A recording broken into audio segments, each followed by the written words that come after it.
dinibdib ko yan. Wala akong agenda. Wala akong dinagdag na baski isang poste sa bahay ko.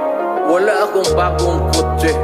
Hindi ako nakatikim ng Mercedes-Benz. Dinibdib ko talaga ang trabaho ko para sa bayan ko.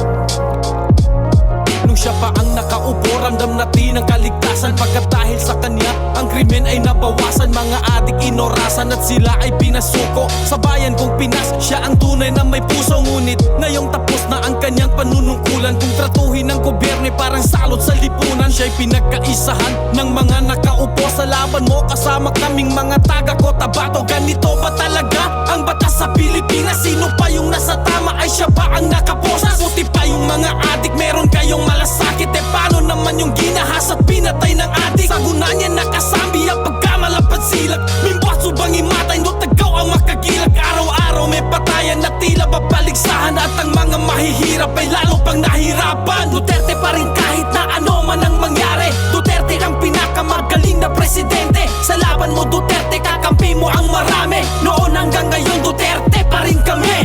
Duterte pa rin kahit na ano man ang mangyari. Duterte ang pinakamagaling na presidente. Sa laban mo Duterte, kakampi mo ang marami. Noon hanggang ngayon Duterte pa rin kami. Pinakamagaling na naging presidente ng Pinas. Ngayon ay pinagtutulungan ng kampo ni Satanas. Mga walang ibang hangad kundi sa trono maupo. Para sa posisyon ay handa na makipagbuno. Nung kanyang panahon ay nabawasan ang sagabal. Ngayon ay bumalik kaginabo nagipagkamal. Bamad silak pangimatay langon dun namin balingan. Balik sa dating gawi wala nang kinakatakutan. Ano na ang nangyari sa pinasigla ng bayan? Ang sukli ba ay kulungan sa kanyang pinaghirapan? Galit ba kayo pagkat siya'y masakit magsalita? O galit kayo kasi siya yung maraming nagawa? Nakilala ang Pinas nung si Digong